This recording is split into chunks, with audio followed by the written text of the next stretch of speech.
Hey guys, welcome to another video, tarot with me, and we just went through a Lionsgate portal, so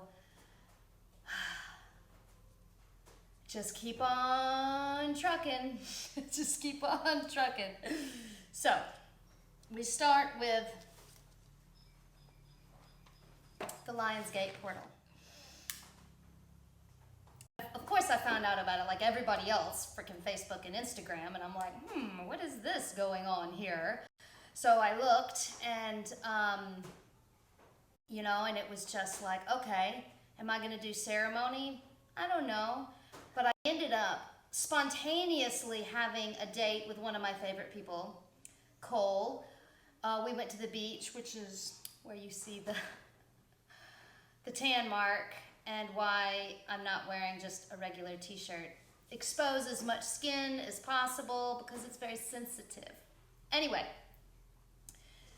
we had a glorious day on the beach, and then I came back and I was like, I don't know what I'm gonna do. And of course I'm dancing in the temple room and I'm like, I gotta do something on the floor. And some of you might have already seen on Instagram the photos, the astrology chart on the floor, with the midhaven being, facing here. So I'd be like, from your perspective, right, on the floor. And it was just like, oh my God, the 8th house happens to be shining right into this corner with the fire dragon. And I also didn't get from Facebook that Mercury was also in there with the sun and the moon in Leo in the 8th house on the 8th month, the 8th day. So there's a lot of 8s. Speed, Mercury, a lot of speed, a lot of fucking downloads. Some of you that are already tapped in, that are already really, really sensitive, I'm sure went through your own crazy trips. Mine was essentially, I noticed that, and by this point it was, early afternoon, and I just started dancing. And the music that came on, because I've got all of these coma playlists, so she plays what she wants to play, was like another download after download after download of love and just amazing and sharing. This is the 8th house. This is community and sharing. And I was just giving as much to all the coma kids as I could possibly give, generating as much energy as possible. And I put this one moment, I was like, I gotta get my cards. I gotta put my cards in the portal. And when I walked closer, I got closer, and then this really sensual Portishead song comes on, and I'm just like, hey. It was very sensual.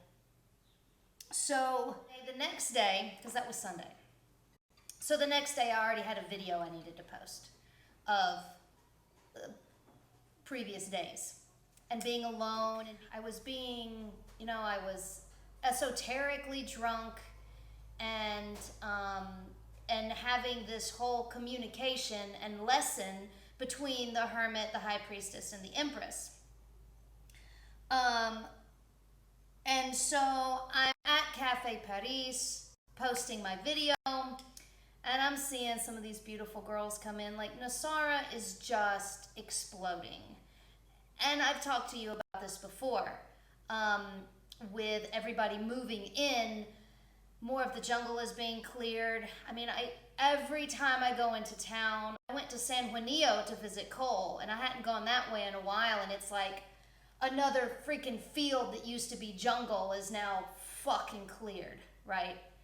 For houses or retreat centers or yoga centers, Reiki centers, all this stuff. And my mixed emotions with this, on that, living on the edge of society means you see the death, you see the destruction that humans do.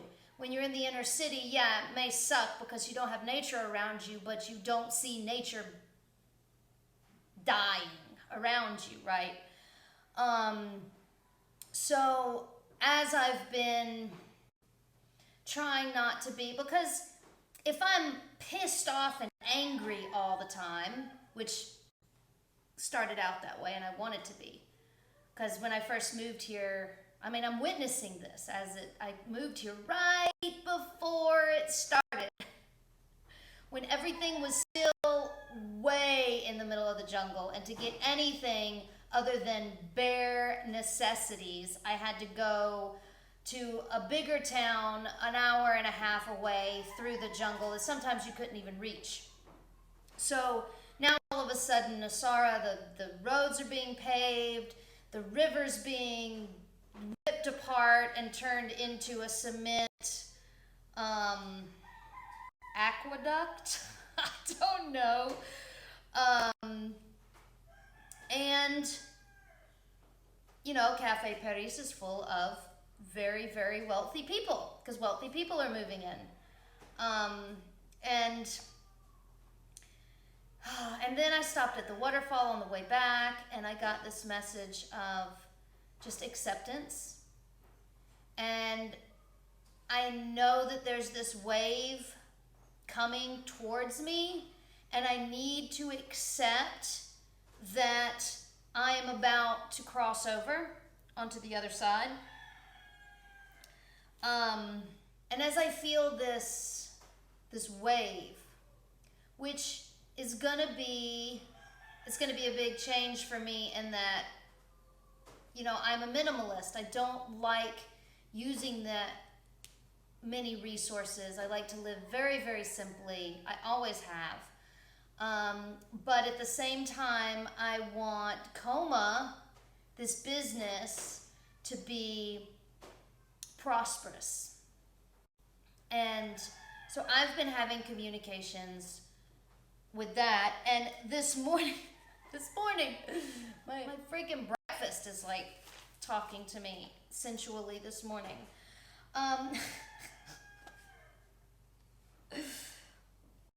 This was my conversation with nature, which is the Empress, which I've also, I told you I crawled back into her lap. So I said, I don't want to use up your resources when I have money. And she said, but you will plant trees, and you will continue giving, was the message. And she's just giving me this feeling of, I want you to have it. I want you to have it. And that the resources, like, I'm not consuming all the resources. It's not all my fault. And just because, if we don't consume of this world, we die. We float away, right? She's telling me that she wants me to have it. It's like this gift. It's like kind of like a gift from a dying grandmother, is what it felt like.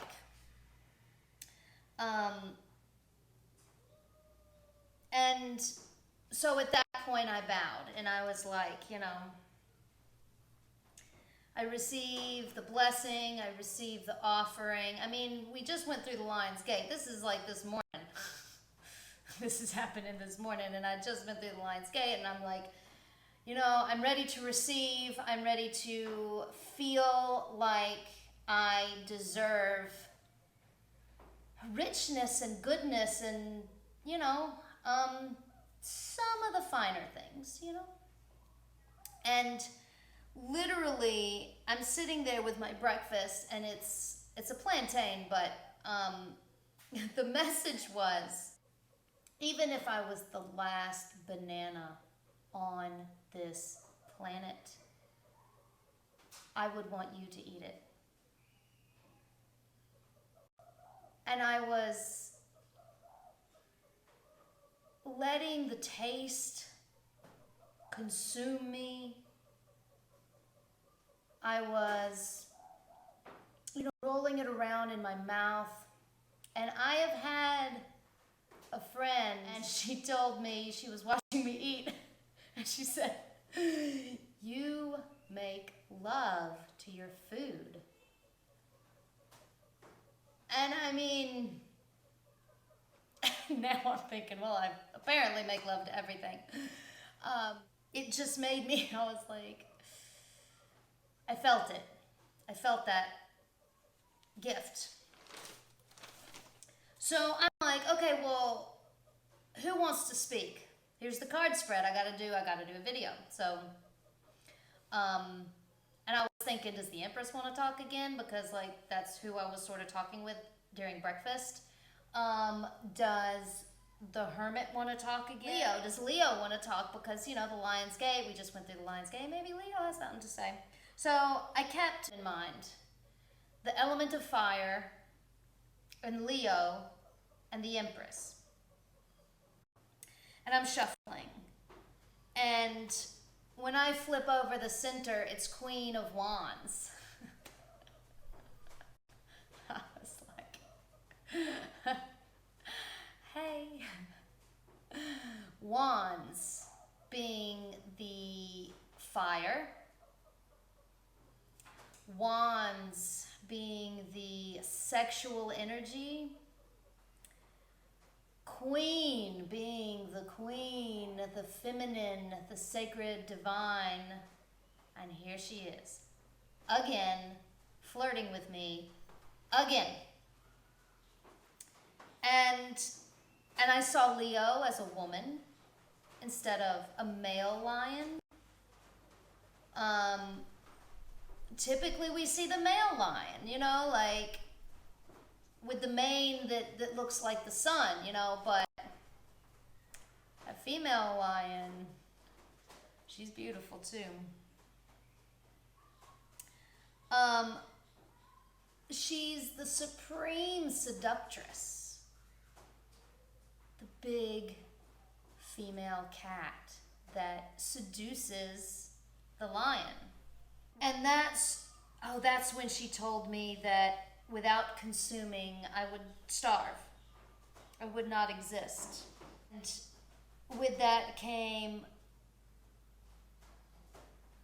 as you're consuming, you can't stop the outward flow. So as I'm doing my ceremony and as I'm dancing, as I'm pushing and as I'm giving as much energy as possible to everything outside of me, the trees, the plants, the dogs, the cows, the birds, the trees, the planets, the constellations, as I'm pushing as much energy outside of me as I can, she's telling me she feels that. And our whole conversation, the whole Empress and I's conversation came up. I will lovingly penetrate you. Would you like me to seduce you? And there I am, time slipping again with the Empress. So in the north, I got the Jack of Swords. Now the Jack is the child, the kid, the youth. The sword is the mind in the north. So we're thinking about inner child always comes up. But with this sword, now the sword is refined. It's double-edged. It's domesticated. It's forged rather than like the wand being the wild push. And this brought me right back to not being esoterically drunk in public.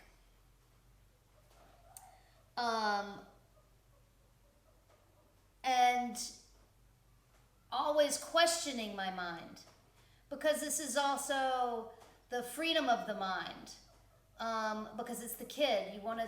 The kids don't control their minds. Children, they have like immense amount of energy, and you know, when to control and when not to control, because they, you know, kids need discipline. Which brings us back to the Mars discipline. And I questioning myself, when to be myself and when to let my freak flag fly. Ah, swords. So it's also a child swinging the sword. That's I spoke of this before, as far as like not being a sword master yet. I have the sword, I'm practicing, but just like I said in the last video, or a couple of last videos, anyway, there was a couple times I'm swinging my sword and I'm practicing physically, and I hit myself in the face, you know? I mean, I'm not a master yet with a sword. By far. In the South was Queen of Swords. Flipped it over, I was like, holy shit. And I instantly, instantly.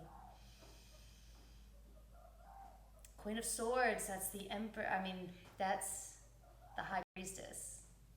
Don't get them confused. I did not shake my ass at her this time. Not this morning. Mm-mm. I instantly went on one knee and I instantly bowed and went in, and I felt that strength. I felt that energy of stability, and I felt her smiling at me too. I felt the control. I felt the protection, and I felt the strength of this and the praise of the High Priestess. So in the East, I flip it and it's the Joker, the kid, the fool coming up on the horizon. And I was like, wow. This is an immense amount of energy. This is the inner child being freed to come forth. This is, I felt Sophie. I felt how I've been here without Sophie for a month and a half, and how much of an integral part she is to Coma, and how important a part she plays in this whole craziness. That wild child. And I also felt me as this wild child. I also felt this as the young drunk Mars. So it was almost like the High Priestess shows up and I pray, and I bow in respect, but then there right beside me is the jester. It's like the Empress almost told me it was okay. She was just like, I like him too. And that felt good too. The other thing about the Fool is that it's a musical arcana. He's wearing bells. Because he's also, I mean, the Fool is what birthed the Joker card in my deck in the first place. Like the playing deck. So the Joker and the Fool they're the same thing. And it's a very musical, dancing, jovial, joking energy.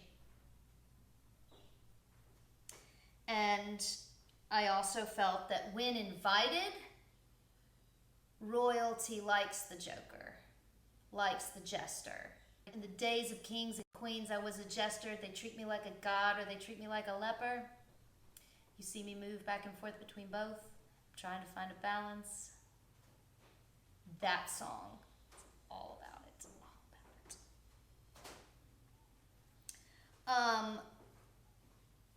Now, so what's in the West? at the end of the day, I turn over 9 of diamonds. And this was, I saw that this was the wave. This is the wave coming. It's not 10 yet, it's a 9. It hasn't reached me, it isn't 10, but it's there. And the thing about it not being quite here yet is that with the 9, it can be a crisis or it can be the opposite. Either I'm going to ride this wave like a professional or I'm going to bust my ass again. It can be one of the other. But I see the wave coming. I have time to prepare for it. And 9 is divisible by 3. So that's a good sign.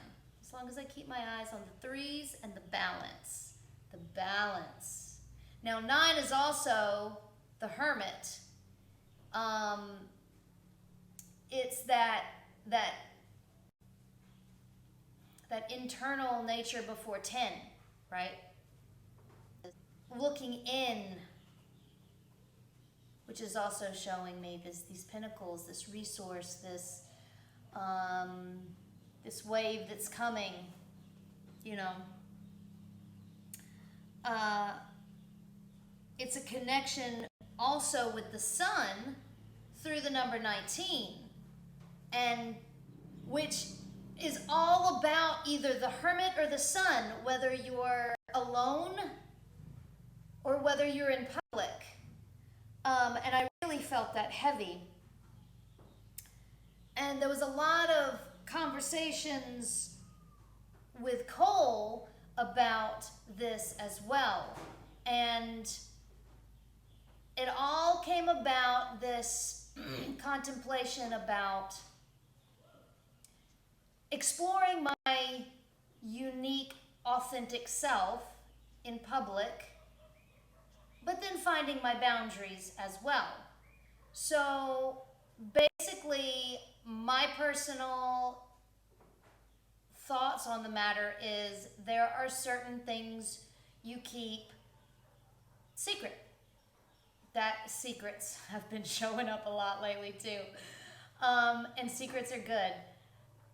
And how there's certain things that we do as energetic beings that is so sacred that it should be done with extreme care. Meaning, either by yourself or with very special people. Because we share energies with each other, and when you're doing these things, it opens you up to very powerful energies. For instance, doing ayahuasca with a bunch of strangers that you have no idea what their past is. And you're going to soak up some of their energetic shit. That's how energy works. You are vibrating with their vibrations and you're going to get some of it on you, you know. That's just my personal feelings on the matter.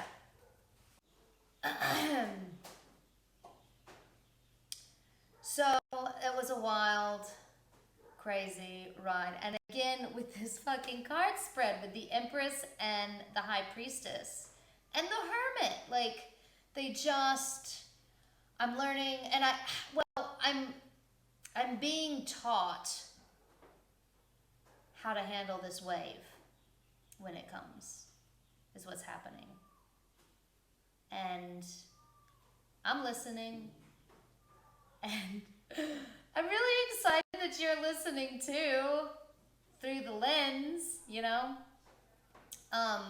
I've got to be careful when people are here physically, but through the lens, it's totally cool. So don't forget to like and subscribe. That shit really does help the channel. It's gonna help coma. It's gonna help people coming into coma, artists that want to learn how to read their cards and how to read their birth charts and how to understand their birth charts. You know, that's what I am here to do certain individual people in the physical realm, but in the technological realm, hopefully I can reach a lot of people. And yeah, so thanks for watching, and I hope all of you have a glorious day, and I hope all of the coma kids have received the transmission, and if you're traveling physically or mentally, may it be in love and light. And don't forget the lube.